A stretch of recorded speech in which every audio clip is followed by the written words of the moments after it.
Trustee Casper Soleno will be unable to join us for tonight's meeting.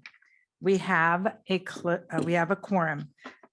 I'll identify closed session topics, recommended expulsions, public employee assignment, reassignment, appointment, public discipline, dismissal, release complaints, conference with labor negotiator, conference with legal counsel, existing lit, anticipated lit, public employee performance evaluation. Public comment on closed session items. Public comment on any closed session item will be heard at this time pursuant to board policy. The board will limit individual comments to no more than 3 minutes and individual topics to 20 minutes. It is recommended you begin your comment by stating your name. There is no public comment. We will now adjourn to closed session. We will now convene the regular session. Adam Avalos will serve as Spanish interpreter for this meeting. Meeting attendees who would like to listen in to the Spanish interpretation of the meeting, please pick up the headphones from the table located in the back of the meeting room. This announcement will now be shared in Spanish. Adam Avalos servirá como intérprete al español para esta reunión.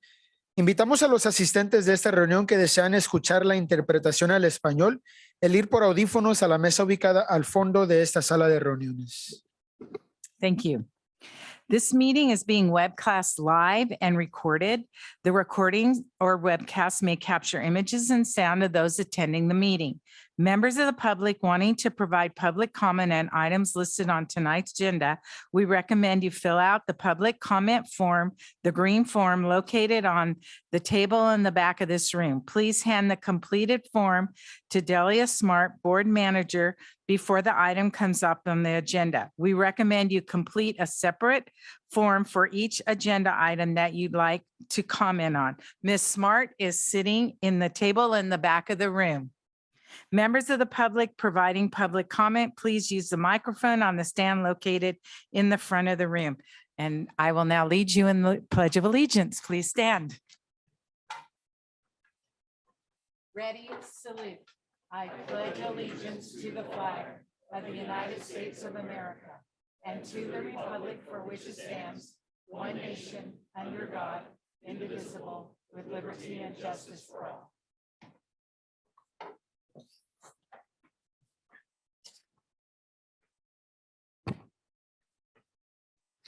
Item 1.5, the action taken in closed session on a motion by, hang on here. Yes, on a motion by board member Gaby and a second by board member Naylor, the board agreed, voted from six yeas and 1 absent to appoint Valerie Seda to the position of Director of Advanced Learning and Library Media Services.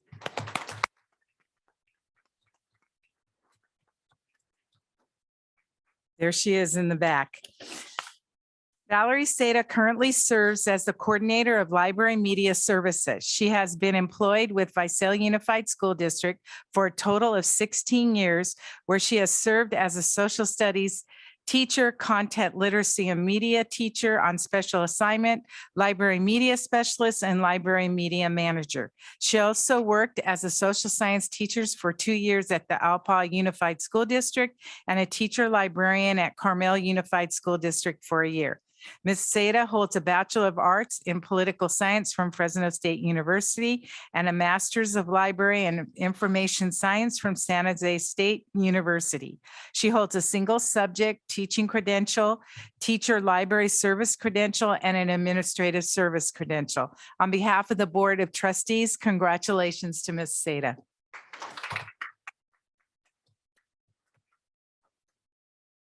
In closed session on a motion by Board Member Odo and a second by Board Member Naylor, the board unanimously agreed of the vote of 6 with 1 absent to appoint Denise Crabtree to the position of Principal of Crestwood Elementary School.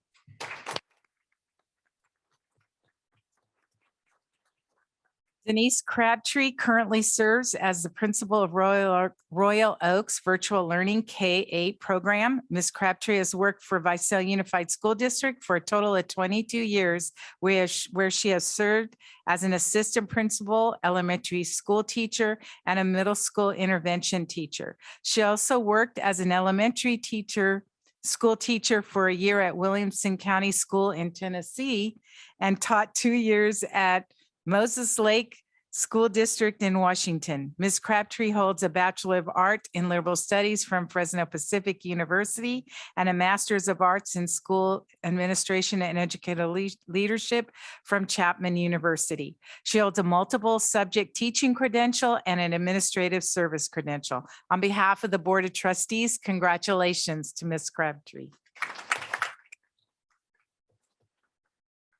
There are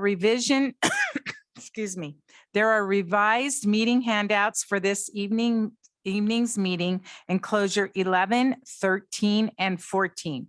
There are no revisions to the agenda. May I have a motion to approve the board meeting agenda? So moved. I'll second. Okay, on a motion from Board Member Naylor, second from Mr. Odo, all in favor? Oh, sorry, Dr. Villegas, I got to use your proper terms there. Yeah. Motion passes, student board representative votes yes, and motion passes unanimously with one absent. Agenda item 1.7, student performance. Mr. Thompson, our Assistant Superintendent of Learning and Leadership. You know, before I introduce them, do you guys want to come around? I know typically we come out front and then I'll do an introduction here in just a moment.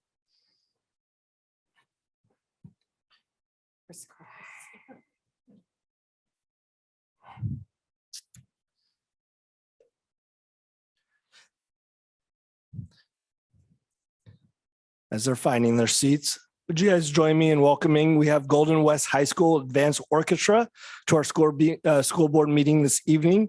They're under the direction of Joseph Sosa and will be performing 2 selections for us tonight. Overtures arranged by Douglas Wagner and Romanian folk dances composed by Bella Baltok and arranged by Deborah Baker Monday. At this time, let's give a warm welcome to Golden West High School Advanced Orchestra.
As they're heading out, let's give them one more big hand and applause to the students and also to the parents.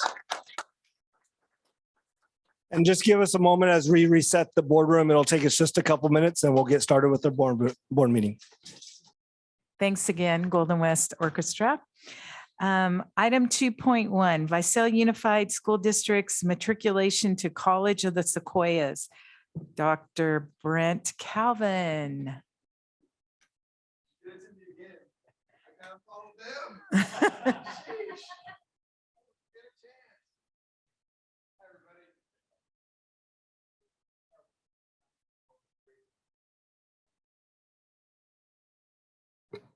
Oh, real tall. There we go. Thanks for carving out some time for me. Always great to see you board members, superintendents from, and especially just to see the students perform. Awesome, awesome. I just don't like to follow them. That's all. We've got our typical presentation I'd like to share with you this evening. Again, kind of playing catch up with what the college has going on in general. And then we'll get into some data regarding our shared students. Pulling that up. There we go. We met as a board last night. You know these folks. John Lane is our president, Raymond Macareno, vice president. Ken Nunes is our board clerk. Lori Cardoza and Greg Sherman, both former board presidents. They all wanted me to send along their best. We missed each other here a few weeks ago, but for a good reason. Obviously, we had bigger fish to fry, but looking forward to getting that rescheduled at some point. I know you heard about this. Thank you again for your support of this bond measure. Thank you for carving out time in the fall for me to come and present. Fortunately, we were able to pass this bond measure, and we just think it's going to be a game changer in this region. We're currently in design, kind of internal design right now. We'll hire an architect this summer, start construction the fall of 25, and look to have a soft opening probably fall of 27 with a full move-in later on that school year. It'll allow us to, like I said in the fall, expand on the wonderful partnership that we already enjoy with Fresno State. Currently 5 bachelor programs, 2 master's degree programs, and we've served close to 4,000 unduplicated students in the first 5 years we've had that. So really excited. Board member Villegas can attest. There's a lot of students in this region, not only from College of Sequoias, but Reedley College, Bakersfield, Porterville, West Hills, that for one reason or another, primarily lack of a regional university, will tap out after an AA degree. And that's a shame. Promising students that will tap out after an AA degree because the cost of going to Fresno, the commute or apartment or whatever, they tap out after an AA degree. So we really feel like this is going to be a game changer in our region. Just as a refresher, this is a shot from Mooney Boulevard, kind of from the north looking south. On the left there is not a part of the University Center. It's our Educational Support Services building that's currently being constructed with local funds. On the right of that building is the future Student Union. And then in the foreground there is the actual University Center. And I've got a few pictures here. This is the Student Union and then the educational support there on the left. Again, Student Union on the right, kind of bookstore, food services, wraparound services. And then again, on the left is the Educational Support Services, which will consolidate all of our tutorial centers, writing labs, math centers, and things like that. And then here's kind of the crown jewel, the University Center, which will sit right at Tulare and Mooney. And again, this is looking from kind of the northwest back towards the corner of Mooney and Tulare. So we just feel like this is going to be a super good option for students in Tulare and Kings County. These are some more renderings of the Educational Support Services building, but you can drive by Mooney Boulevard right now and see most of this. We'll open in the fall 24 to students, but this should be complete by sometime early summer, maybe June 15th to maybe the July 15th, somewhere. We'll bring this one home, and it's going to be a gorgeous, gorgeous facility in addition to our campus. And then finally, gosh, I overdid it with my pictures here. Here we go. This is along Woodland Boulevard or Woodland Avenue. This is our Sequoia Stadium, turning our kind of practice football soccer field into a full-fledged game-ready facility. And this is not only about enhancing our student athletes experience, enhancing our students experience, but also bringing community on our campus as opposed to Mineral King Bowl. You've been a fabulous partner, and I don't want to say we're never going to hold games at Mineral King Bowl again, because I'm sure there's going to be some that won't fit in Sequoia Stadium, and we'll have to come groveling back to you. But it is nice to have 3,000-4,000 community members on our campus 5 or 6 times every fall. It just gives us an opportunity to kind of share our videos, let folks see our nursing program, our CTE programs, the wonderful work that our faculty do. It's great to be able to show people that on our video scoreboards, kind of like we do at basketball and volleyball games. I'm sure some of you have visited us at those games. So excited about this. We will be opening this for the fall 2023 season. So come out and check us out. Now then, let's get to the main event, which is looking at how our students are doing from Visalia Unified School District. This first slide, and I may have to use my little cheat sheet here because my eyes are getting old and that's a ways away. But this first slide is just all about enrollment. And you can see the trends there. We did dip a little bit like every other community college in the state, but made a strong comeback fall of 2022, almost to pre-pandemic levels. And if you look down below, you see kind of the composition of what made up that total enrollment. And you see there that for first-time students leaving Visalia Unified, coming directly to the College of the Sequoias, I think we had our second highest all-time watermark this past fall. And already fall of 2023 is it's running at least 20% hotter than it did at this time last year. So we're really, really excited about what our 2023-24 enrollment will look like. Did I skip something there? No. This slide talks about the percentage of our students that attend full-time. And I keep it on this slide because I think it's important for us to convey to students to remain a full-time student as long as you can. And we all know the barriers and the obstacles and the challenges to doing that. It's why we work so hard with our financial aid packages. It's why we have on-campus jobs. It's why we offer so many extracurricular and co-curricular activities to keep students on campus if they can, because we know the more engaged students are and the longer they're on our campus, the better off they're going to do. To have to leave work for an hour lunch break, sit in a lecture class and then hustle back to work, that's tough. It's tough on anyone, especially first-time students. So you see that number has remained pretty good, high 70s for first-time students enrolling full-time. Obviously, it drops down there for returning students, and it makes our average about half our students are full-time, half are part-time.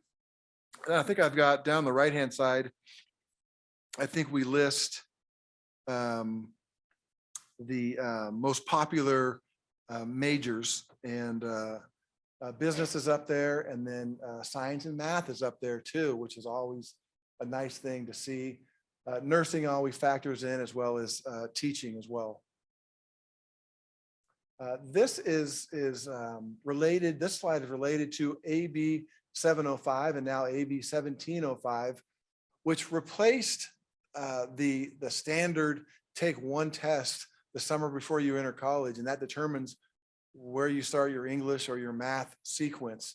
We were losing system-wide, 115 colleges. We were losing thousands and thousands and thousands of students somewhere in that sequence, because students would enter college. Maybe they hadn't taken math in a couple of years. Congrats to this board to bringing back that third year. But for some students, particularly those that didn't care for math, they may go a couple of years without taking it in high school, get into college, and despite maybe our recommendations, maybe they don't take math their very first semester or year with us, and pretty soon it's been 3 years, and they've kind of forgotten everything, and they test really low, and they end up having to pass a couple of math classes before they even get to the transfer level math.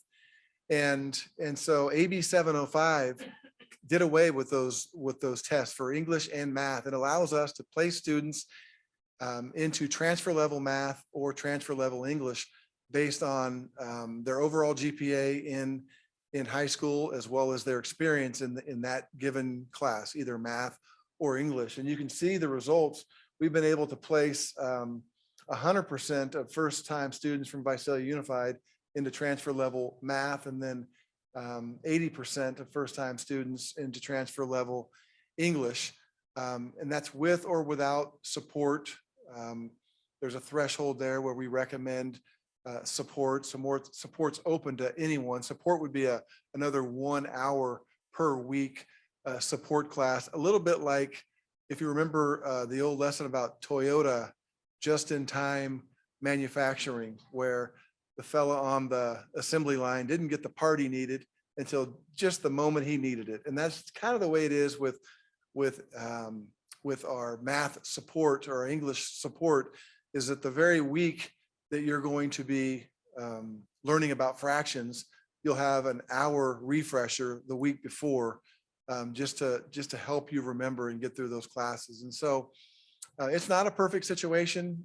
Students can only, without appeal, they can take the transfer level 2 times. So the pressure is on for them to get through it one of those 2 times. But when you start looking at the math with it, if you were taking two pre-transfer classes and then a transfer class, and maybe 50% were passing each time, you got 50% of 50% of 50%. By the time you get to the end, you've got about 12 or 13% of your original population that's passed the class. By putting them directly into transfer level English or math, the experience is closer to 40 or 50% that pass. So it is working. It's just not a perfect situation yet. And we're still trying to clean that up to make that 40 or 50% more like 65, 70%. So you only have maybe a third of your students going back and taking it for a second time. Moving on then, this slide it chronicles course success. And you can see that we took a little dip during the pandemic back to about 71%, which is consistent and or higher than most of the districts in our region. Females always doing a little bit better than us guys. And then by ethnicity, pretty consistent. There are some gaps there that we identify and do our best to work on, but those have been sticking points for us for 4 or 5 years, still working out some of those gaps. And then I believe this is my final slide. It is. This is the good part. This is the history of graduates and awards over the years. And you can see that the number of awards and unduplicated graduates, for that matter, creeping back up since the pandemic. We're hoping to have a really nice spring in terms of graduates and awards. Thank you again for the ability to use Mineral King Bowl. I don't know what we would do without Mineral King Bowl, because not all of our students will walk. We end up with about 2,300 graduates, and maybe a third of those will walk, 700 or 800. We break them up into 2 groups, a 5 o'clock and an 8 o'clock, and then faculty and staff share some tacos in between. It's really a fun evening. But even with 400 graduates, that Mineral King Bowl is full. I mean, it is obviously the funnest night of the year for me and a lot of us. But I don't know where we would stash 7,000 or 8,000 people if it wasn't for Mineral King Bowl. So thank you for the partnership we enjoy with Visalia Unified. And then down at the bottom, you see again just the majors that people were, our students were gravitating towards, and it really runs the gamut. There's no one dominating degree, but I would say that the AA for transfer is the one that stands out to me. The ADT is something that our system partnered with the CSU system, and it's really been fabulous. It's also not perfect. There's also some disconnect between community colleges and CSUs and UCs. There may always be, but this is a start in the right direction. And basically, it's if one of your students comes to COS and starts chipping away at an ADT, if they maintain some minimal GPA, and that's a little bit of the moving goalpost problem, is it started at 2.5, and then as colleges or universities get impacted, it changes a little bit. But generally speaking, you finish an ADT with us with a 2.8 GPA, you are guaranteed admission into one of the CSUs. That's fabulous. That's just fabulous for students to know. I take care of my end, and they're going to take care of me. And they don't guarantee you where you'll go. Generally, it's Fresno State for us. So for students that want to go to Cal Poly San Luis Obispo or Long Beach State, San Diego State, they have to also apply to those schools. But this ADT really gives, I think, students and maybe especially their parents, the assurance that you do this and you're guaranteed admission into a CSU. So that's our presentation for tonight. I'm happy to answer any questions you might have or rewind the slides here and share one. Any questions from the board? Comments? Thank you, Dr. Calvin. I was wondering if you could go back to that first slide. I have two questions here. One was around the fall enrollment status, and I know we looked at the numbers that dip in 2021, the uptick in 22. We have two categories there, one for first-time students and one for K-12. The K-12 would be considered those concurrently enrolled students, correct?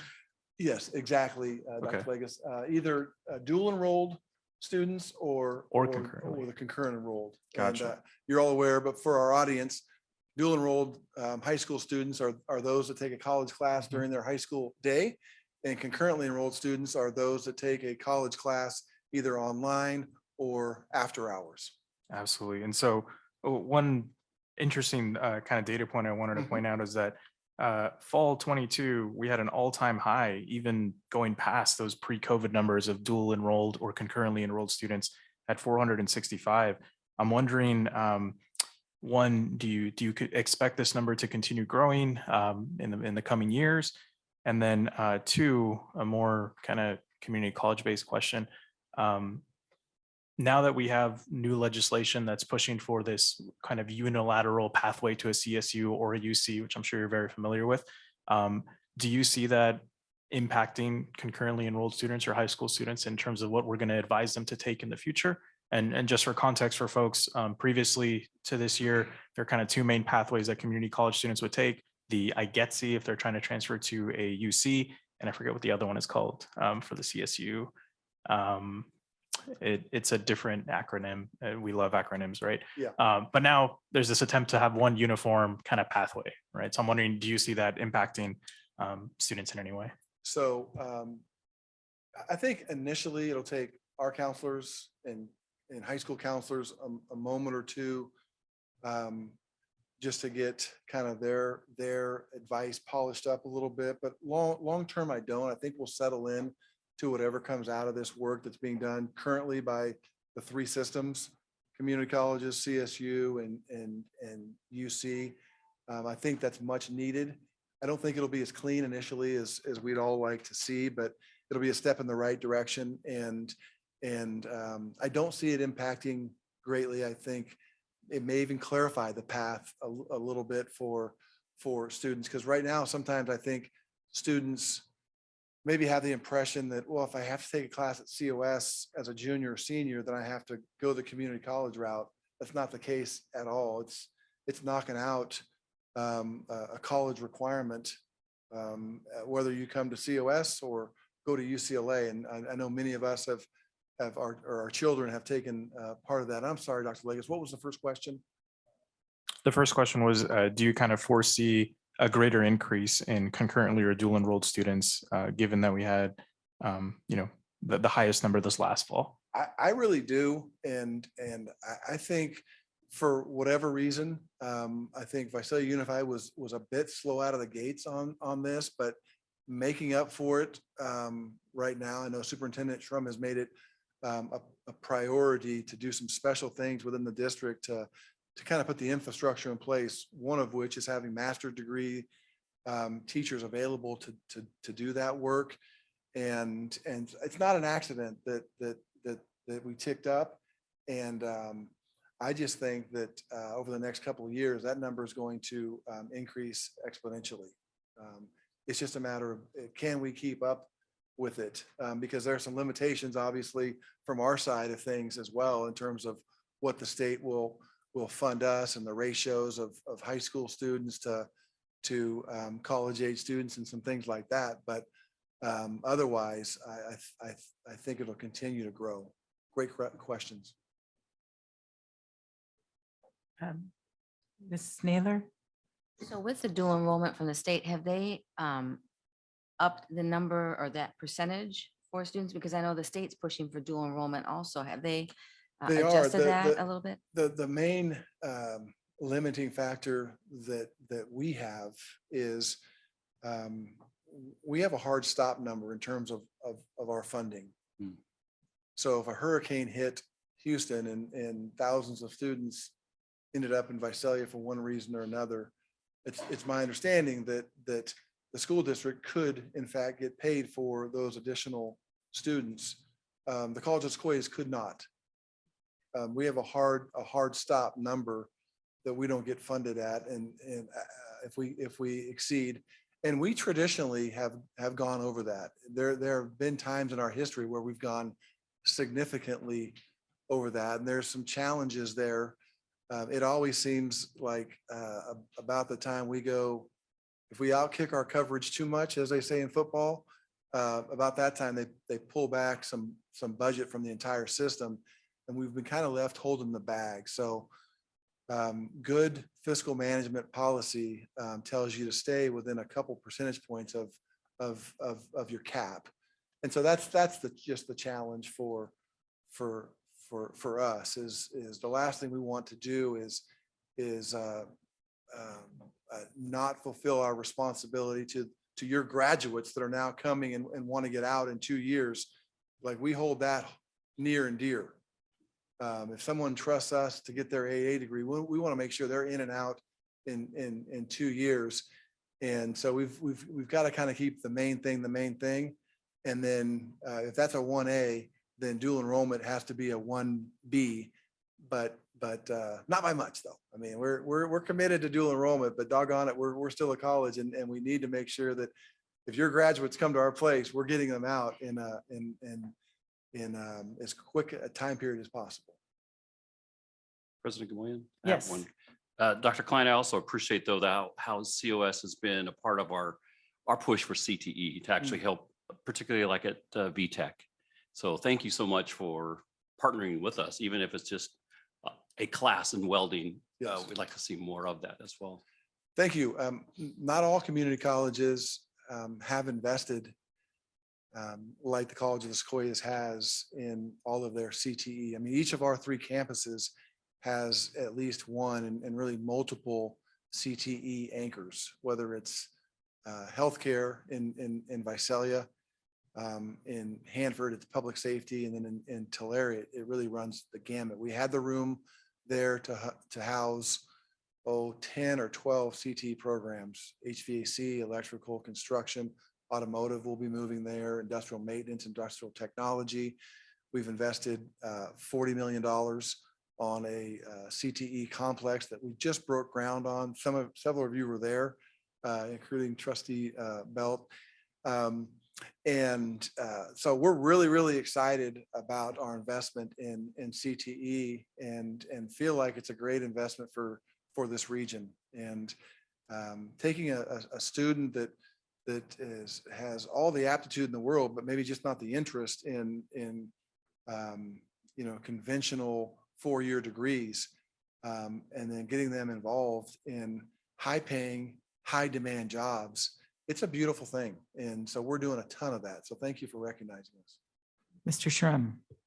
I just, again, want to say thank you for coming tonight and your partnership. I think, as an educational institution, we both recognize we have far too much untapped potential in the Valley. Percentage of our students that are pursuing college and or career. We have a large number of students here who don't fall into either one of those categories. And as you mentioned with our 3rd year math, increasing our dual enrollment opportunities, because we know that if a student has that experience, especially in high school, they realize suddenly I can do this. And that just opens up doors for them that they may not have even thought about before. And so I think this partnership is unique and very important. And I just appreciate the work at College of Sequoias and our continuing work together to ensure that all of our kids coming out here in Visalia are college and or career ready, and appreciate your partnership in making that happen. Thank you. Right back at you. Appreciate you all. Thank you for having me. Thank you. Item 2.2, Visalia Adult School Report. Mrs. Olson, the principal of Visalia Adult School.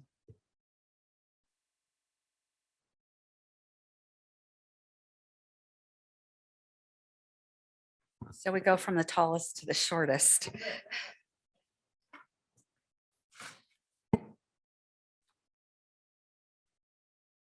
right, thank you, Board President Gamoyen and Superintendent Shrum, board members and community members. As was stated, I'm Tammy Olson, and tonight I'm excited to share with you all that is taking place at the adult school. See if I can figure out how to work this. There we go. All right, so at the adult school, we are committed to the district's core beliefs, and we strongly believe that as we help the parents of our district obtain their educational and career goals, this will also have a profound impact on their children and their educational goals. So just a little bit of background for all of you of the programs that we offer. Under our WIOA Title II funds from the federal government, and that's the Workforce Innovation and Opportunity Act. I'll try to make sure I give all the acronym full names because we have lots of acronyms in our programs as well. But of course, our adult basic education, our high school equivalency, which is our GED and high set. These are offered in English and Spanish around various locations in town and in Exeter. Our Visalia, the high school diploma, English as a second language, EL Civics and Citizenship program, and then something that is fairly new just within the last few years. And the federal government, along with the state, have really worked on beginning integrated English and training programs so that ESL students are not just taking ESL and then after 4 or 5 years of the English language going into a career opportunity type of program, but putting those together so that they're getting their English language skills in the career that they want to focus on. And I'll explain a little bit more about that and how that's affected our students in some future slides. But some of the programs that we've offered are listed there, along with 4 new ones that we just started: keyboarding, custodial training, office skills, and small business. And in our keyboarding class, it just started this January, and we had 10 students who enrolled in that class that are ESL students, also taking their ESL teachers in there with them, along with their career technical education instructor. The custodial training, we hit off the ground last in the fall, and we only had 3 takers. And then we decided to have Jose from our district come in and be a guest speaker. And we have 14 students that are enrolled this semester. And he shared his story, and he really excited. Many of them, they do a little internship here with the district. And so we're hoping many of them will get hired on when they finish their program. And then office skills, we just started that this semester as well. And we had 9 students enroll.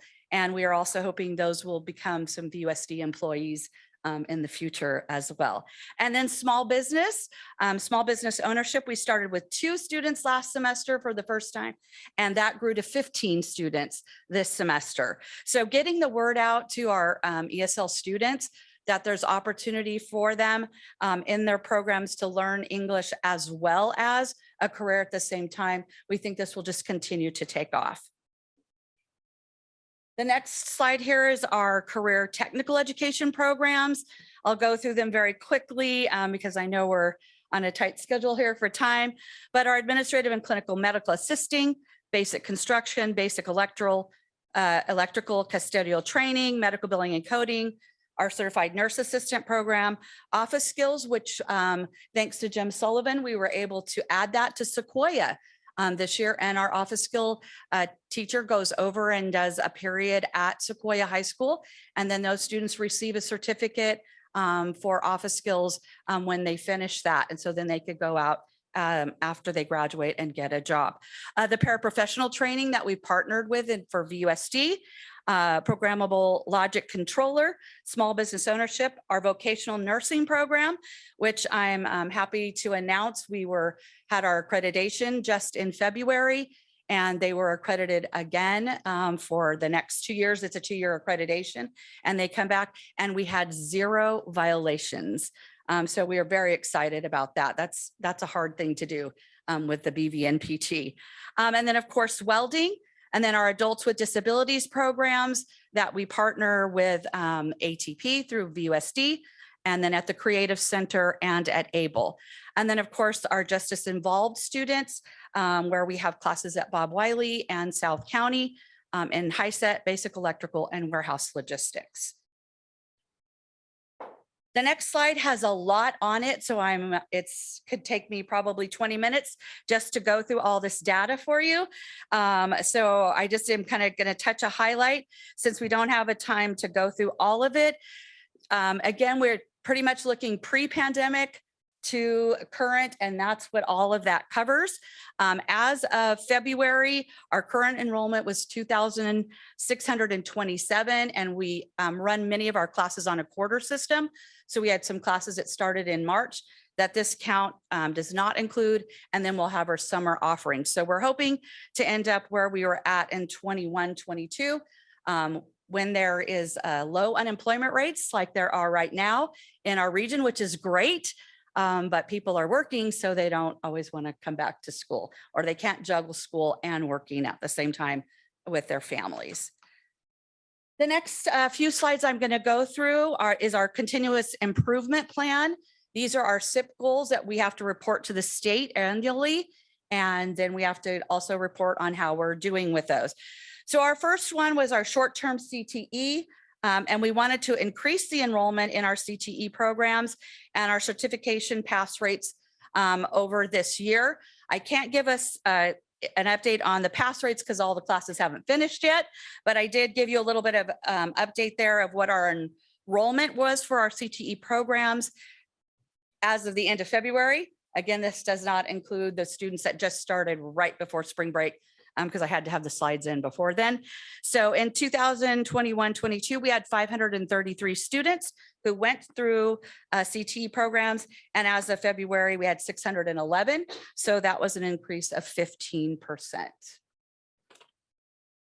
Then our next goal is our long-term goal that we were planning to, that we thought would take us through 2025 to meet. And we met it this year. So we underestimated how our ESL and CTE program would go. We had 301 students who were in an ESL or an adult secondary program at many of our offsite locations. We wanted to increase that because we were at different elementary sites, middle school, high school, community partners. They're all listed down there below where all the different schools are. So we had a growth of 89 students, which was 30% this school year. And then our last one is our intermediate goal, and this was our ESL CTE, where we were trying to get our integrated English and training programs off the ground. You'll notice that our baseline was our first year that we really instituted and implemented was in 21-22. We had 8 ESL students enrolled. And as of 22-23, currently we have 68.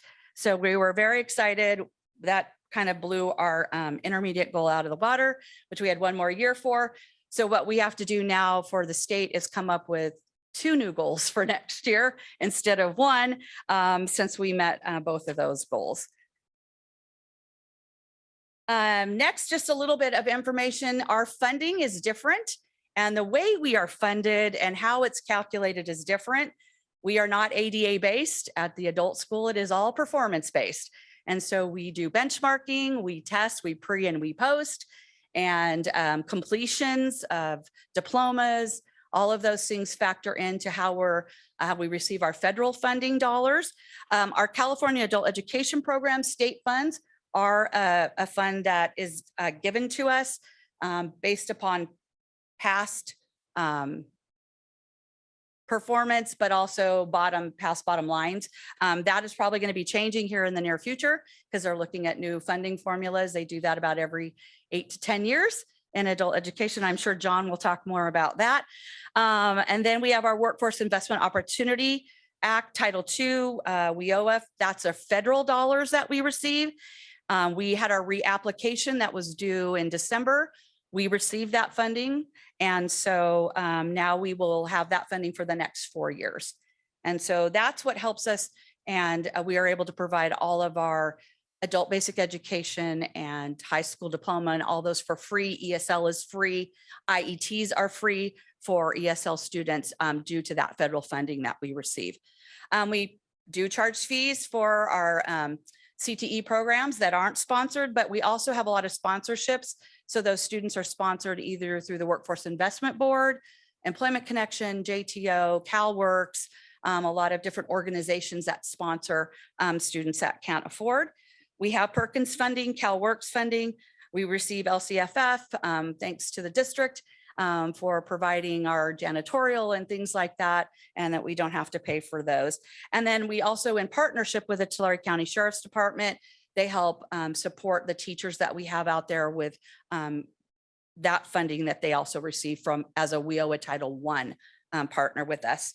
And then this year, we were awarded 2 grants that we applied for. The ETP grant, which is the Educational Training Program grant. And I'm really excited about this because this money goes directly back to the students who had to pay for their CTE program.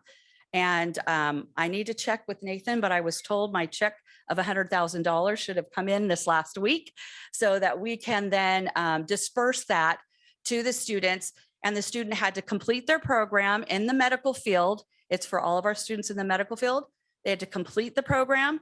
They had to get employed, and they have to stay employed with that employer for 3 months.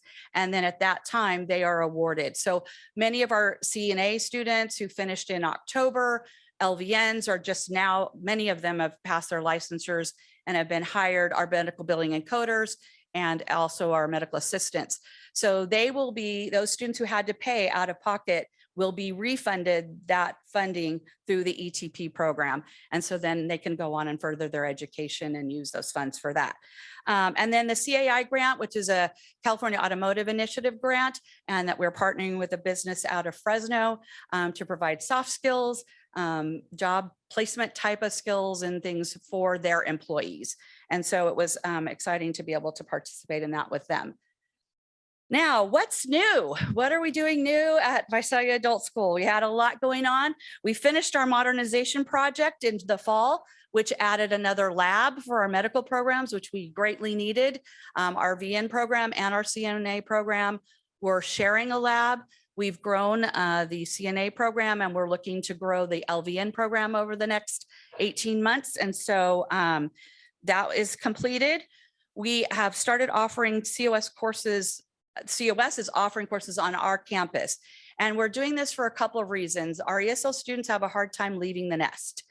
They've maxed out in our ESL programs. We are ready for them to move on to their next step, but they're fearful. Even though we take them on field trips, we take them to COS twice a year, and then they're like, no, I don't want to go. So we brought COS to them.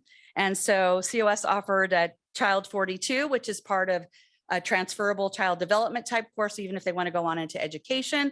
And then Counseling 25 also is offered so that they kind of get that extra help and support, and they can kind of know what's happening at the college world. Like I said, we were awarded the CAI grant and the ETP grant.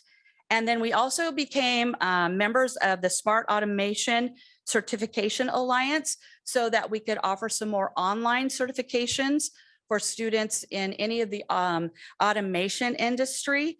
And that way they could take classes online, come and do a few hours with us, and then get certified with the hands-on, and then receive their certification through SACA. West Hills College right now is the only other SACA member in the area. I know others are trying to expand and become SACA members as well. But so we're very excited to start that, as well as we began Canvas, using Canvas in many of our programs. We felt this was very important for our students. Community colleges across the state, universities all use Canvas as their learning platform. And so we felt to kind of, again, help ease that transition into college after they finish at the adult school, that if they had the understanding and how to use Canvas, it would make that transition a little bit better. We started it as a pilot with some of our programs, especially our medical programs this year, but we're also expanding it to ESL and our high school diploma folks. And then our basic pneumatic systems and electronic sensors, equipment that we ordered in August, supposed to be here in November, but like everything else, it just came a week and a half ago. So we didn't get to start that this January like we had planned, but we will start it in the fall. And then community healthcare worker, and we're partnering with Health Force to provide some training for community healthcare workers in our rural areas of our county. Are there any questions? Thank you so much. Thank you. Any board member questions or comments? I just wanted to say congratulations on your accreditation Thank and you. all the work that went into that. And thank you for all you do. Thank Okay, Mr. Shrum. Also, just want to echo the comments, I think as our board sees here, your knowledge level of these systems and how to navigate and create opportunities for students. I have not been in a system that has an adult school like this. And I think just the benefit it provides for the community is immeasurable, right? Like not only from the parents that are in the program and their students are seeing their parents of students that we currently have, right? Like go back to school and what that does for their self-esteem and continuing their own journey, but being at your graduation ceremonies and pinning ceremonies of individuals who have been able to come back, and now what that's doing to change their lives, not only changes their life, but also changes that of our community. And so I think the service that our adult school provides is amazing. And so we thank you for your outstanding leadership. Thank you. Thank you so much. Agenda item 2.3, Sequoia Adult Education Consortium update. Mr. Warner.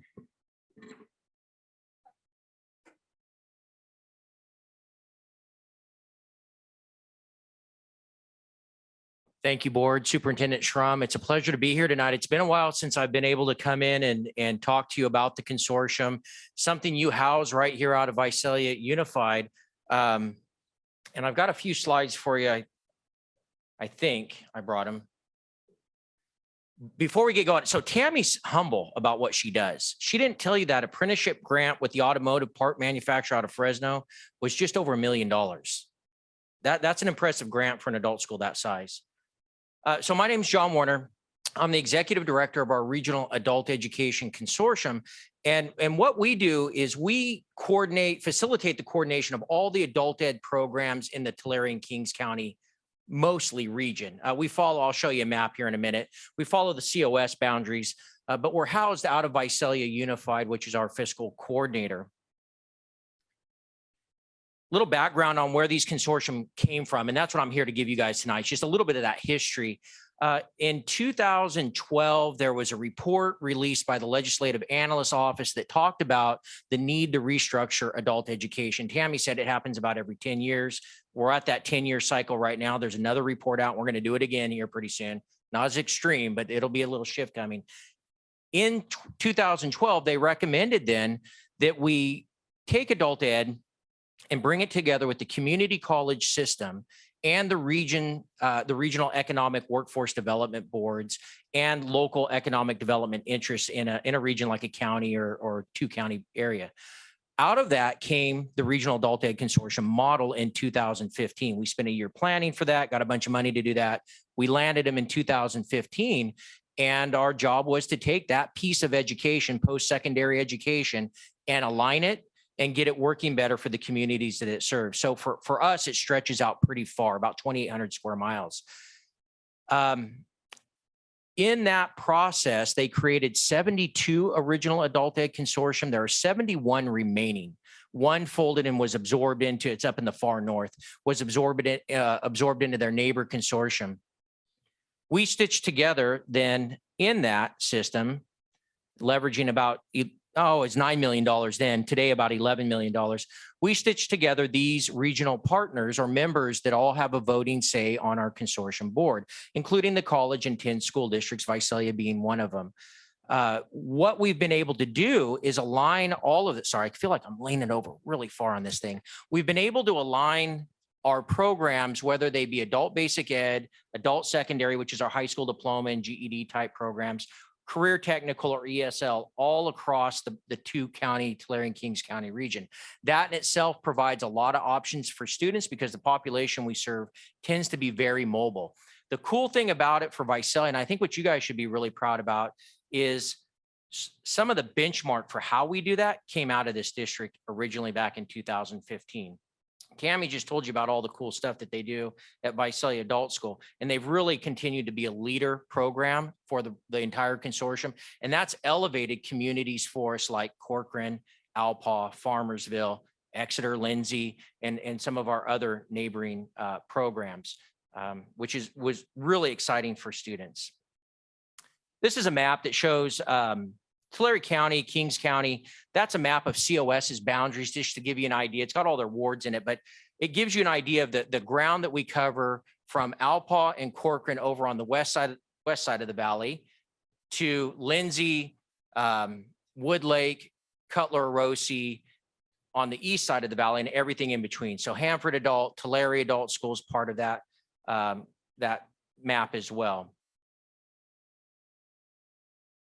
Our community partners, this is really a short list, to be honest. It's a lot longer if we got really detailed in how we partner with things.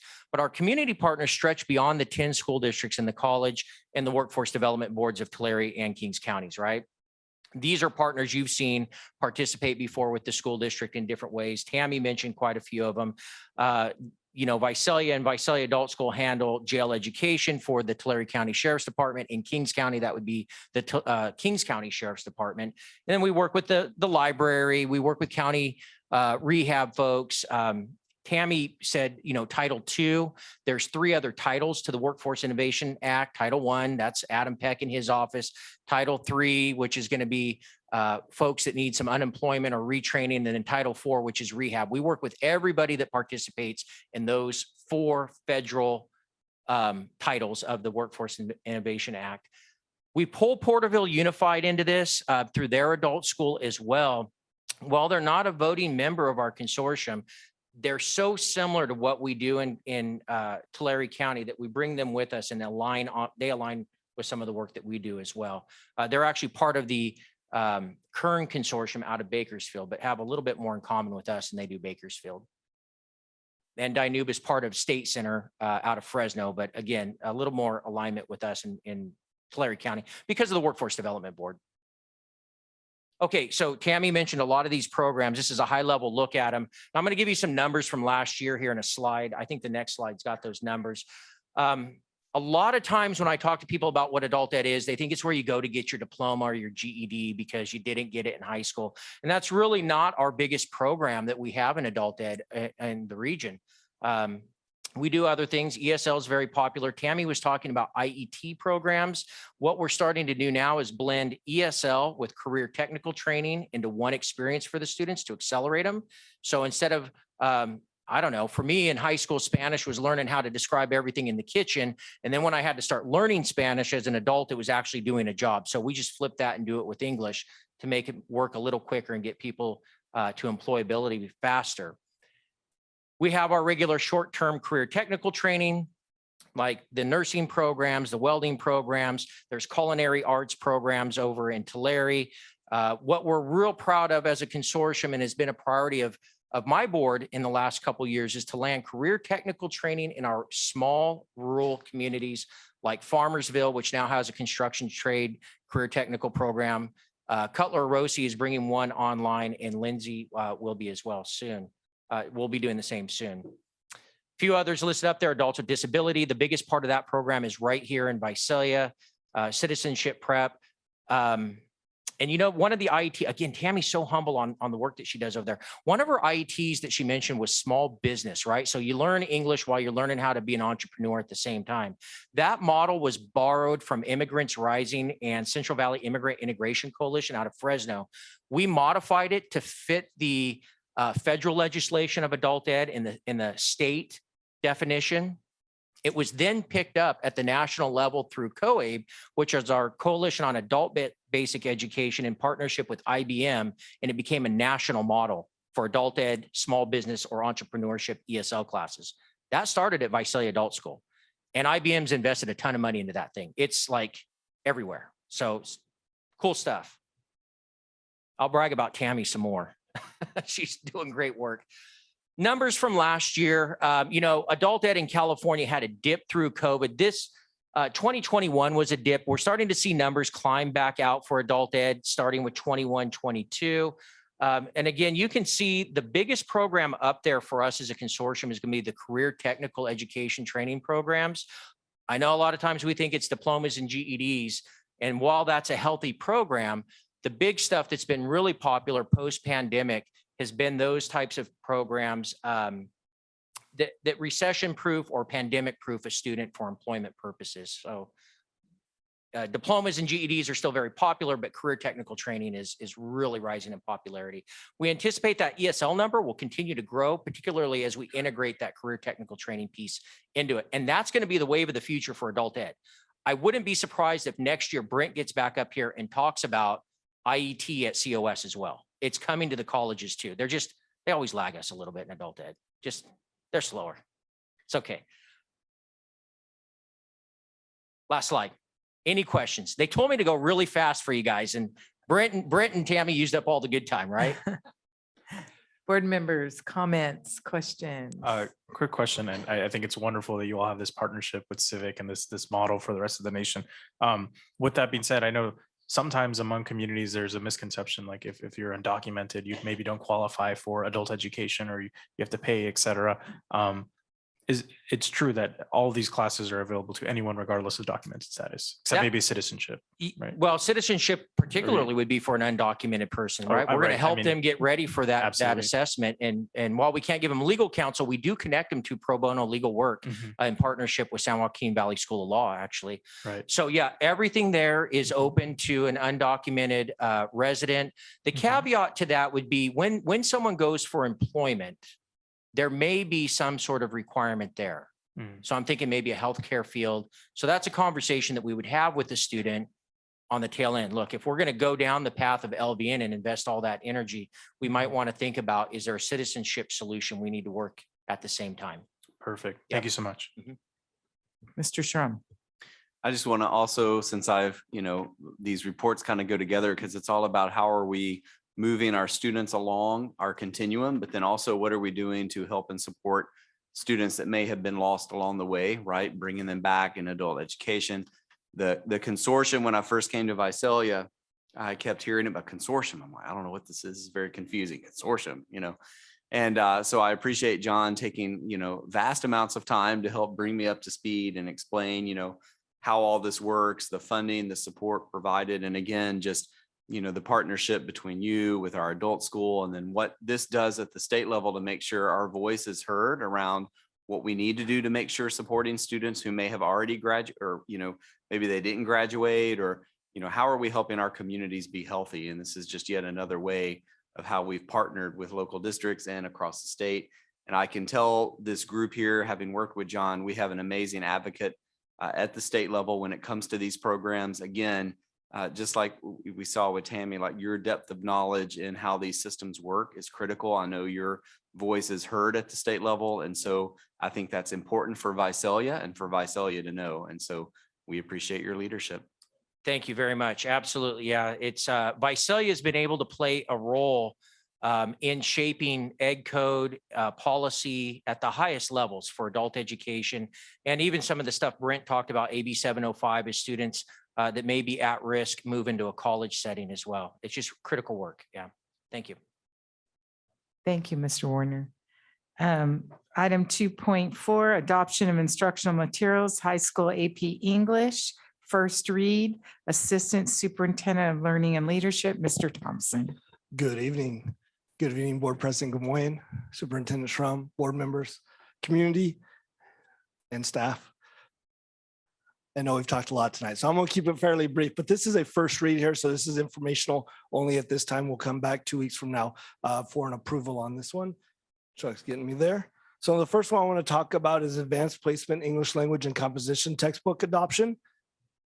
It's the first one. Obviously, we always go back to our core beliefs and commitments that we lean into each time, but obviously having a core curriculum that is consistent at high levels is very important for students and for staff so that they can be prepared and reach the standards that's expected of them, especially in an AP class, which is obviously they take a big test at the end to determine success of that class for them.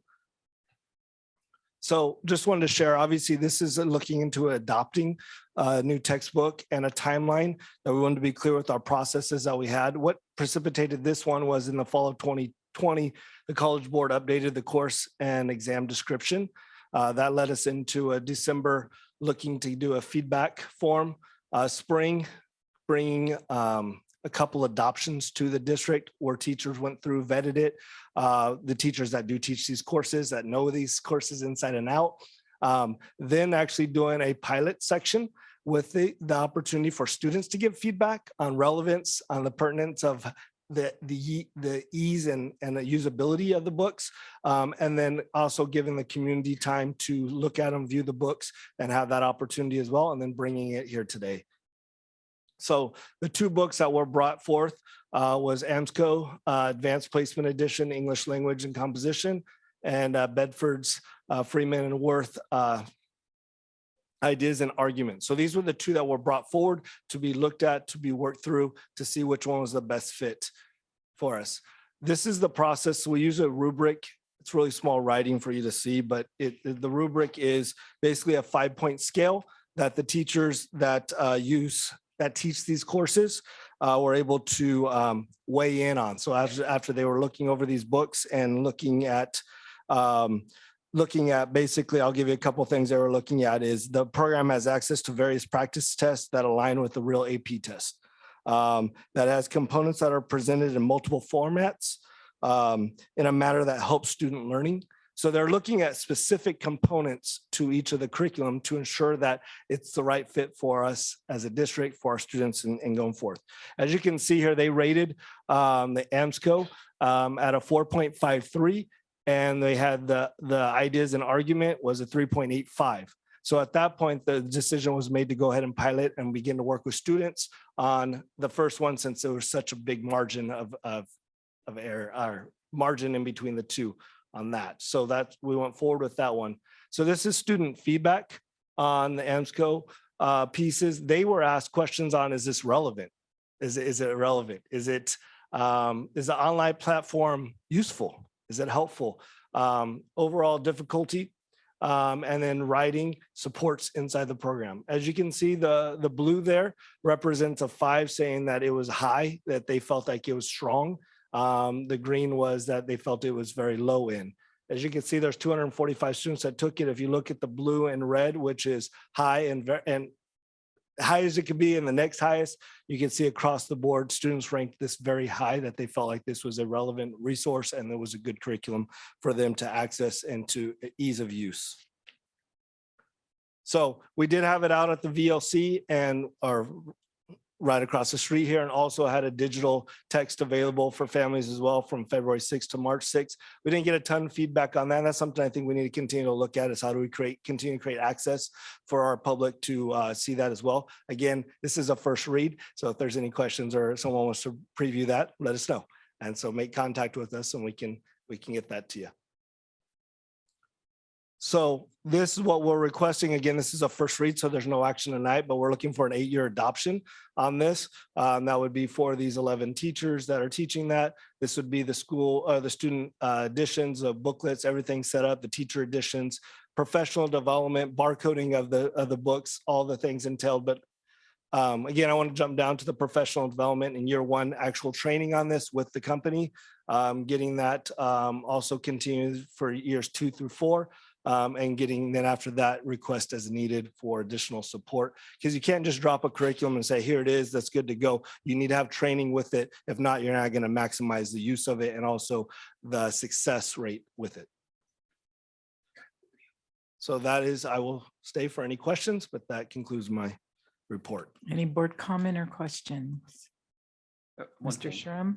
Oh, Mr. Belt? Yeah, President, good morning. Mr. Thompson, you said it has an online component with this? Yeah. Is that just a supplemental? Is it something that teachers actually utilize in class? How does that work? Yeah. As we're all starting to see, maybe good or bad, but Students are on digital things all the time, even more so probably than having hardbound books. So really the digital component is becoming one of the main resources that teachers are using, but also students are using. It's a true blessing to our students' backs because they're not hauling around a bunch of books, but it gives them 24/7 access to books as well. So they have that component. We always still have books available as well, but this day and age, pretty much any adoption that we're going to have is going to have a digital component to it. Okay, thank you.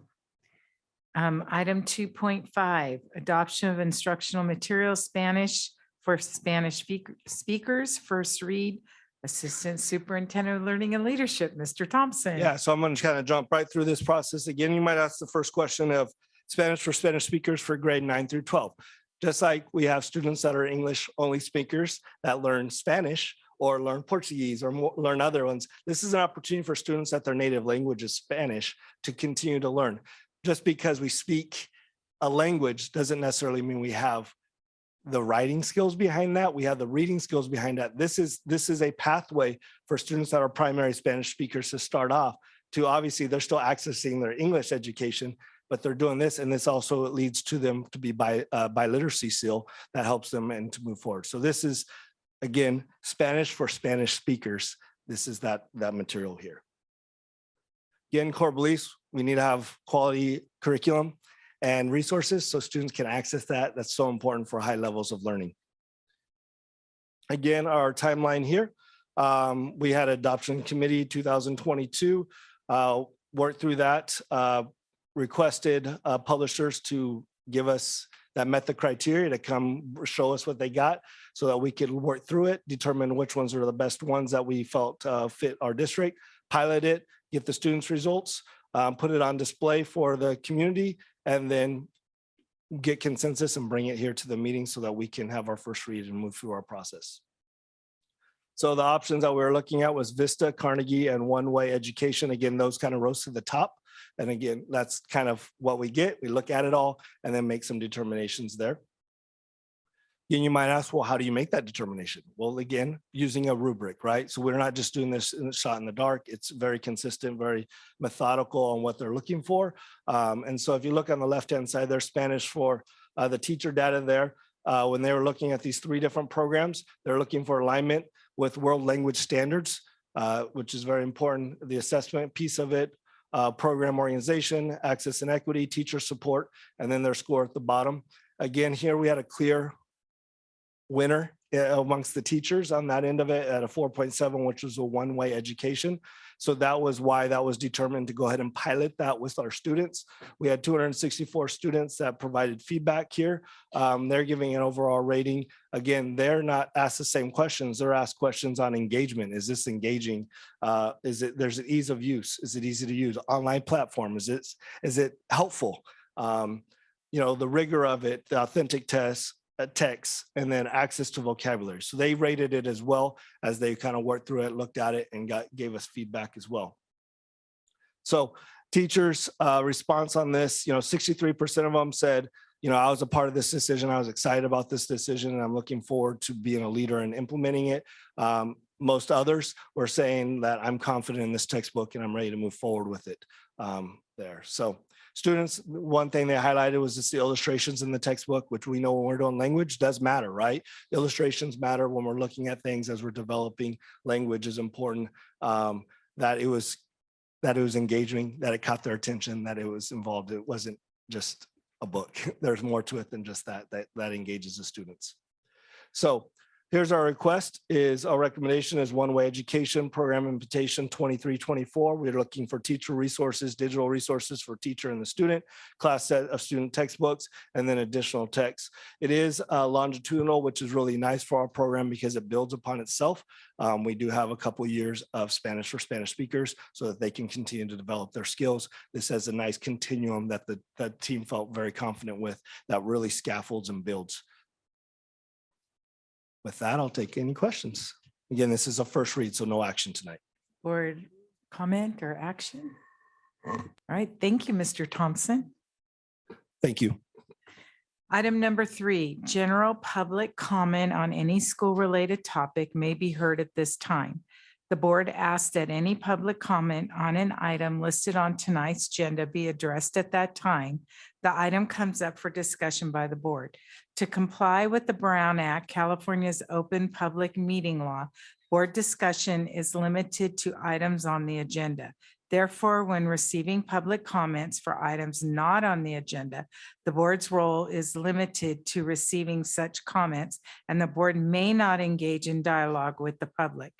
The board thanks the public for its participation in public comment and understanding of the board's responsibility. Pursuant to board policy, the board will limit individual comments to no more than 3 minutes and individual topics to 20 minutes. It is recommended you begin your comment by stating your name. Gina Rodriguez.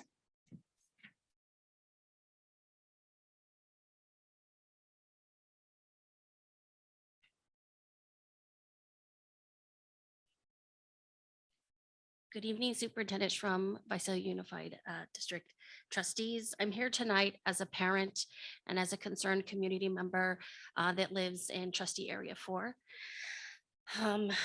I want to bring to your attention the unacceptably violent and discriminatory behaviors that have been occurring on the Ridgeview Middle School campus. I know of more than one hate crime investigation that is currently underway on this campus.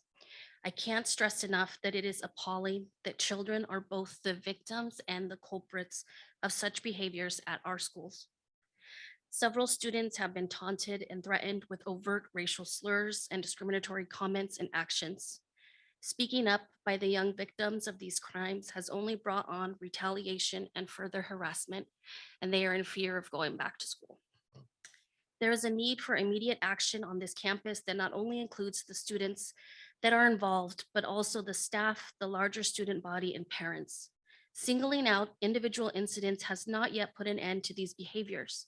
According to the VUSD Equity and Student Services website, we at VUSD believe cultural competency is fundamental to educating all students to high levels, and I wholeheartedly agree. Cultural shift is needed that requires directly addressing the anti-Black sentiments that are brewing amongst our student body. VUSD has been made aware of the racial tensions on campuses across the district for years. We know that in 2018, the ACLU filed a discrimination complaint against the district. Many lists and plans can be found on the VUSD website that have resulted from this complaint, but there is little evidence that there are any of these plans being implemented or institutionalized for the benefit of our students.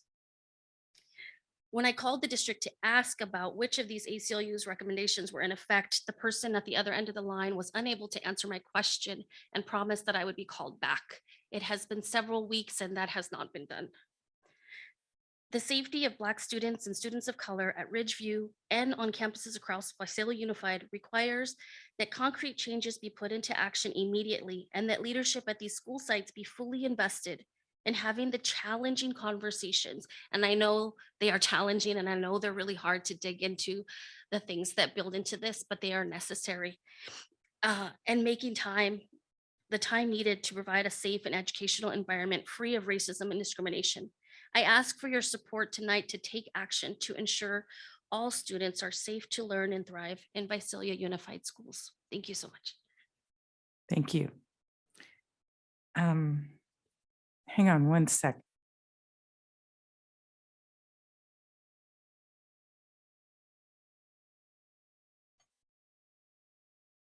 Next, Mr. Greg Price.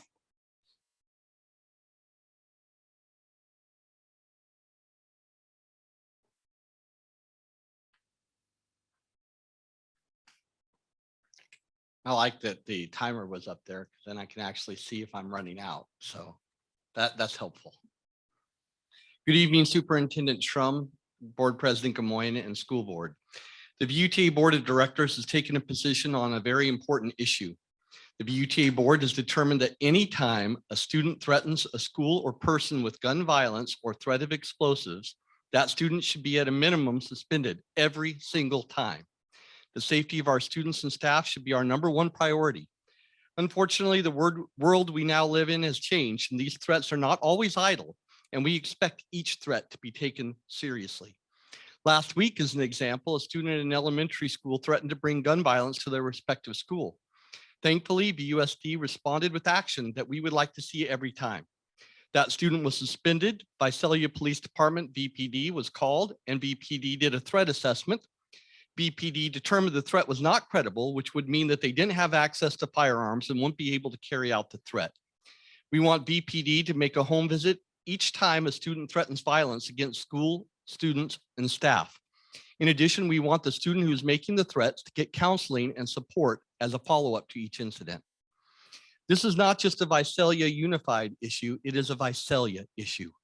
It is also a nationwide crisis. To that end, KMPH Channel 26 has started a new series entitled Crisis in the Classroom that explores the ongoing discipline issues permeating our schools. We need to work together to find support and consequences that are appropriate. It is a big issue. It is not unsolvable. Finally, we need to turn our attention to some upcoming issues that we will need to work on together. I've dubbed these the 6 initiatives. Some issues need to be dealt with immediately and some are on a timeline further out, but we expect to have a dialogue on all of these. Number 1, elementary VAPA PE. The first is the elementary VAPA PE initiative. With all of the elementary students attending school now until 3 o'clock every day, except for Wednesday, we will need to make many adjustments to the schedule, including dismissal protocols, lunch schedules, breaks, etc. Since this initiative has been set in motion to begin the first day of school in fall 2023, it is our most pressing issue. Secondary schedule. We continue to explore a secondary schedule that might incorporate a 7-period day and possibly a block schedule, and with the goal to bring more class opportunities for students. It is a big task right now, and we still have more questions than answers. Safety, a lot more to come on the next board meeting. Number 4, PLCs. We have a terrific opportunity to reset our PLC work. VUTA is looking forward to the summer training that will help set our course for making PLC work truly powerful. Boundaries, the issues even within our elementary schools are pressing, with some sites exceeding capacity or at. There is an enormous imbalance of Redwood student enrollment versus Mount Whitney student enrollment. This is not a VUSD issue, but also a Visalia community issue. And the last one is first instruction.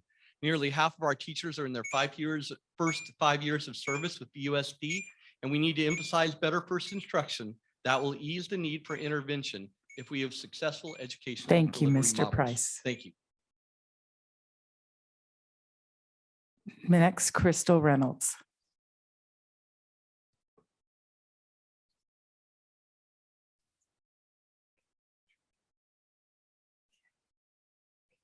I'm going to ask you guys to be patient with me tonight. I've been dealing with asthma for a while now, so I'm chewing on a cough drop, hoping I can get through and speak. I'm really glad that I got to hear the first couple of speakers, because actually last week I had planned to speak on safety. My asthma got really bad, so I left early. But school safety has been a big thing these days. I have been very happy, though, that our school has been sending out emails to the families letting us know of incidences that are happening on campus. And that's good. That's a step in the right direction. We don't really get a lot of follow up on what happens at the end as a result. I know that there are privacy laws and ed codes that you guys probably have to follow. But if you remember the board, I sent an email, I want to say it was beginning of March. I sent an email regarding the dads on duty. I kind of brought up that it was a long email. I'm sorry for the long emails. And literally the next day, my daughter was assaulted at school. So if it can happen to me, somebody that's coming to every board meeting, you guys, there's a problem. We've got a serious problem with safety on our campuses. And, you know, my husband and I, we went with the steps of command. The administrators were great, but I feel like they could only give us what they could give us. I felt like their hands were tied. I don't know if it's ed code, if it's policies. I personally tried to look for the policy I was looking for in regards to my daughter's case. And unfortunately, it's not available on your website. I don't know it. I've tried it on my computer, my phone. I can't even pull it. So there's something going on there, and I think about these other incidences that happened, the LD incident with the parent jumping over the fence. And the one thing I got to tell you is, from a parent's perspective, if it's not being addressed there, you're going to have a parent that's going to take the law into their own hands. And that's what I fear for the most right now with our staff, our teachers. You don't want that to happen. that creates even more of a safety issue. So what I think needs to happen is I think when you guys go and review these things, I think you guys really need to consider how it's being handled to the victims of these crimes. I'm really glad that I got to hear from the other lady too that was speaking about even the hate crimes or the hate speech. And I will say, as a mom of a daughter who, you know, they would consider our family to be white and not of color, it's happening both ways, you guys. It's not just happening to kids of colors. My daughter's been called a racist on campus, and she's had to deal with those issues as well. It's going both ways. So something's going on there that needs to be addressed. I did have a wonderful conversation this morning with Paul Belt. I got to speak to him for a long time this morning. And I will tell you, his ability to just sit there and hear me out, hear everything that was going on, I think that's what a lot of board members need to do. I really appreciated the time this morning. So thank you. Thank you. Is there any other public comment? Okay, we'll move on to the consent agenda. Would any board member like to pull any consent Yeah, agenda? Madam President, I'd like to pull number item 25, excuse me, enclosure 25. Okay, enclosure 25. All right. Any other board member want to pull? Okay, do I have a motion to accept the rest of the consent agenda? I'll move, yes. I'll second. Okay, motion by Mr. Belt and a second by Dr. Villegas. All in favor? Student Board Representative votes yes, and motion passes unanimously with one absent. Okay, Dr. Odo, enclosure number 25. Yeah, since I'm the subject of that particular item, I felt I should excuse myself. It deals with my absence at the last board meeting. Okay. Do I- Motion to accept. Okay, I'll second. okay, motion by Ms. Scabies, second by Mrs. Naylor, all in favor? Motion passes with Student Board Representative voting yes, and motion passes 5 with one abstention and one absent. Thank you. And now it's time for our student board member report, Mr. Saldivar.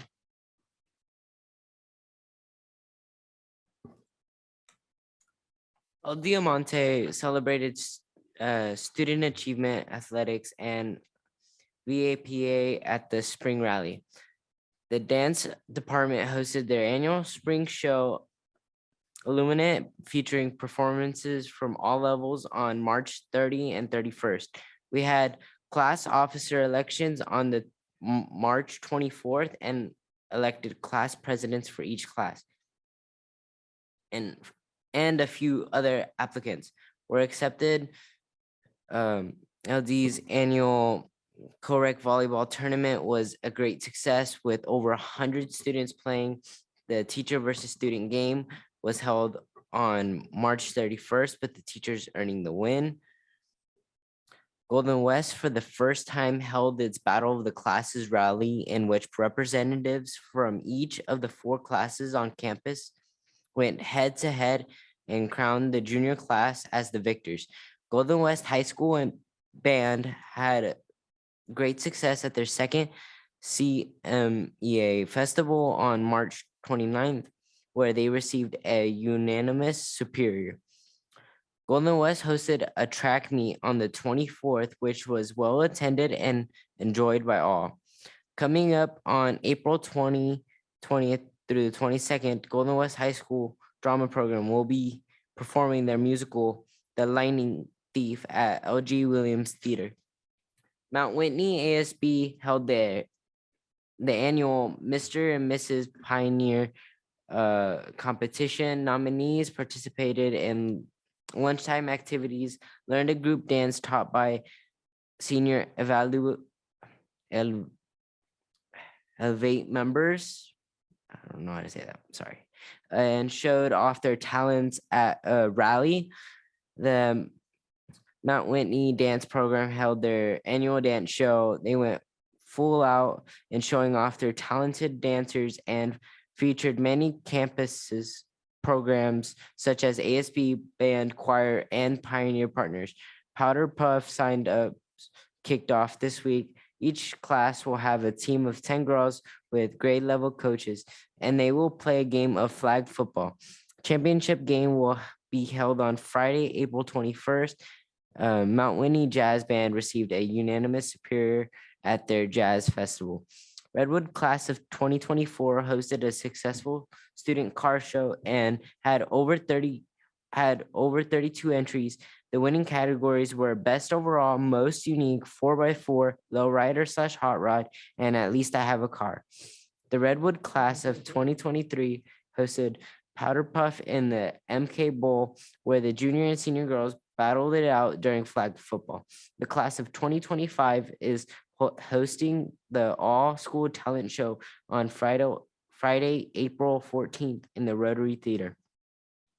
Sequoia ASB / leadership hosted a Easter egg for the preschool students in our Child Development Center. Excel hosted our career fair with 25 plus community vendors as part of college and career development. Sequoia Forestry, our library in the month of March has over 500 books in circulation. VCIS will be hosting open house on April 20th from 5:30 to 7 for current and new students, including incoming 8th graders. VCIS has increased FAFSA and DREAM ACT submissions by 21%. Currently, and more are still in progress. The VCIS College and Careers Department is holding workshops to help graduating seniors enroll in COS and is conducting interest surveys to sign students up for concurrent and dual enrollment in COS. VCIS GSA Club hosted an after-school game day on March 30th, where all VCI students were invited to attend. VTech successfully held farm days for local elementary schools with a total of 677 K through second grade students. It took place over 3 days, and various schools brought students to learn about different animals on campus, how to make butter, where food comes from, tractors, and so much more. A huge thank you to all the VTech students who worked this event and helped educate our youth. VTech FFA had 2 students, Michael Holiday and Rose Molina, compete in the Spanish Creed at the regional competition. Rose took 6th place in the regional and is moving on to compete in state finals. VTech FFA had a student, Garrett Keister, compete in impromptu at the regional level. He took 3rd overall and is moving on to compete at the state level in April. VTech is excited to host their open house and 9th grade parent night on the 20th of April. Students and staff are always working hard to put together a night that will showcase their pathways, extracurricular activities, and different opportunities that are available for current and future students. Thank you. Thank you, Fernando. And I hear this is your last night, and we just want to really thank you for the job that you've done. You did a great job. All right, we're going to start with board member reports. We'll start with Dr. Odo. And I gave you the gift of no report tonight. Mrs. Naylor. Mine's gonna be short and sweet. I visited Conyer Elementary with Superintendent Schrum and Board President Gamoyen. And I feel bad because we went on the Friday before spring break, but I was so impressed. Principal Ochoa gave us a tour, and we had students in the classroom doing science projects and egg hunts and you name it, reading, and class was going along and focused like it was a regular school day. And so it was amazing. And I just want to give a shout out to the Golden West String Quartet. They did a beautiful job. Amazing. Thank you. Dr. Villegas. Thank you.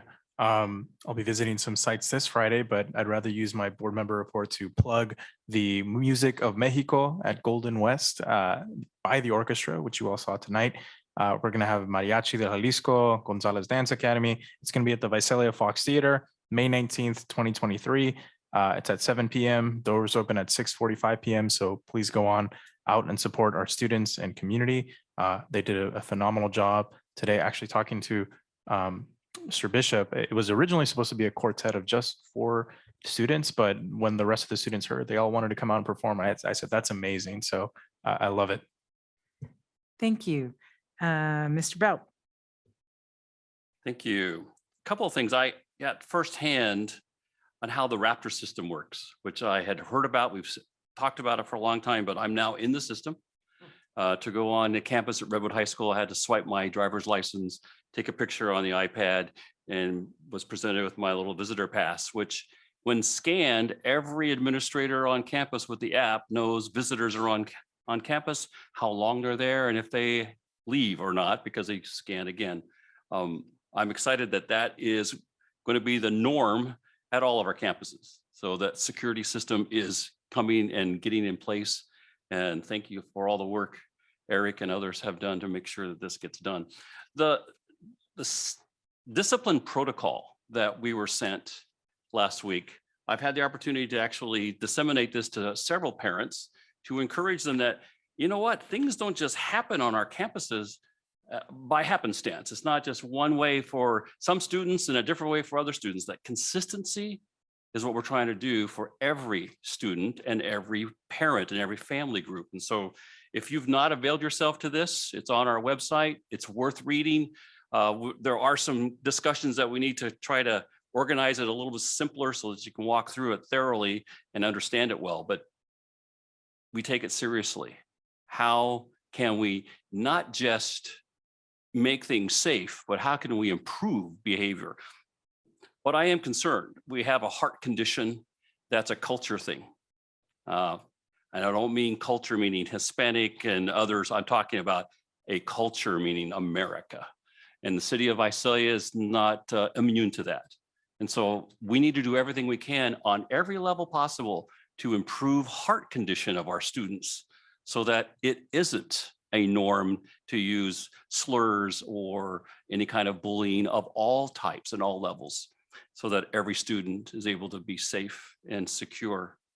Then the other thing that was really fun is the culinary, what do they call themselves, Food and Hospitality Academy at Redwood High School went out of their way to host Mr. Shrum and myself for lunch at the Ranger Cafe. And they made sure that they had a Southern cuisine on the menu. And they do this about every other Thursday. It's increasing apparently where the students actually run a cafeteria.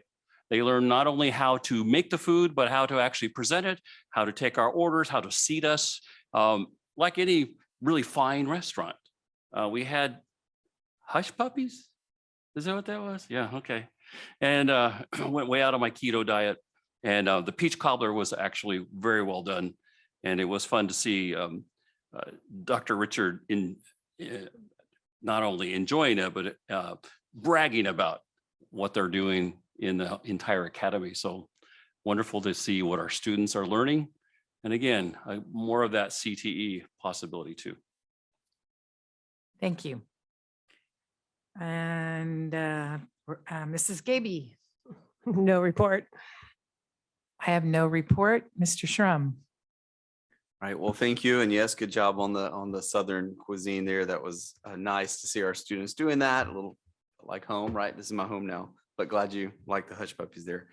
Couple of things I think that I do want to address. First of all, congratulations to our appointees tonight, new principal, and then also adding advanced learning with our new director position. And I heard loud and clear from our community and continue to hear in listening sessions, like, what are we doing to increase opportunities for our students, especially our students at the top level, gifted students, whatever that might look like. And so we know we have a huge opportunity to start rebuilding some of those programs here and pipelining students. How do we get more students into dual enrollment in AP? That doesn't start when you get to high school.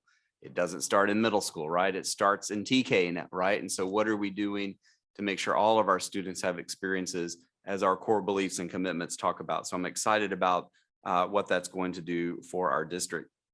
Obviously, folks know we didn't have a spotlight tonight. We were on spring break and we had just had a meeting. So our traditional spotlight report will return on the 25th. As we're down to these, I think it's 8 weeks. Yes, I did count of school left. We are beginning our Finishing Strong focus, our Finishing Strong campaign. And so at our school site, you're going to see, I just saw a video today that our students developed that was really good. It's out on social media now about why you need to attend school. And it was our students interviewing other students on the campus. And so that was really powerful to see. I love how the video ended with the student. She's like, you have to be present so you can get the pass to leave, I think it was. And I was like, you know, whatever your motivation is, if it gets you there on time, that's what's important. And so we're going to really focus on what does it mean to finish strong? What are the academic expectations? What are the behavioral expectations? We've heard a little bit about that tonight. We're going to have a report on April 25th where we talk about all of the things that are in motion. And I think sometimes we forget that there's been a lot of action taken by this board to address both safety, behavior, and academics. But we recognize we have gaps. As we heard from a board member tonight, we have policies. We have these things that are in place, but they're not always communicated well. And we have a lot of new people. And we've discovered it's been a couple of years actually since we did some thorough training with our school site staff. And so when you don't have a regular cadence of training, then consistency becomes an issue. And our teachers and others feel that. So we're going to talk about what the steps are that we're taking, and then what our steps are and what we're planning for the future when it comes to those topics in a report that I'll be doing along with Assistant Superintendent DeMayo on the 25th. So more to come on that. And I think, you know, as I said at the last board meeting that followed the tragedy in Nashville, you know, we unfortunately don't live in a time anymore where you can just be out playing cops and robbers or things like that, like we did as kids, right? And say certain things and do certain things. And it's just a different reality now. And in some ways it's not fair, right? Because it's a little bit of loss of childhood experiences and things that we used to run around with cap guns or whatever it might be when we were kids. Right now, you know, if a student inadvertently does that at school, right, there's a whole different context that's applied to that. And so what we have to do as a system is engage our families. As we've heard tonight, this is not something Visalia Unified Schools can solve.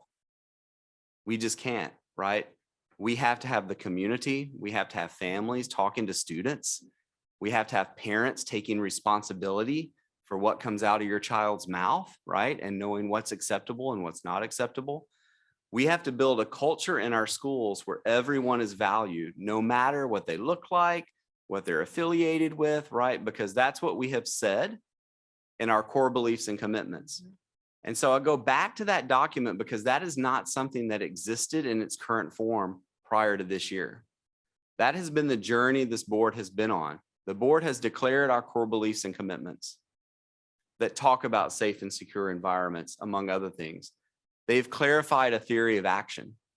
And they've made it very clear to their employee, the superintendent, that as a district, we have to look at our processes, our systems.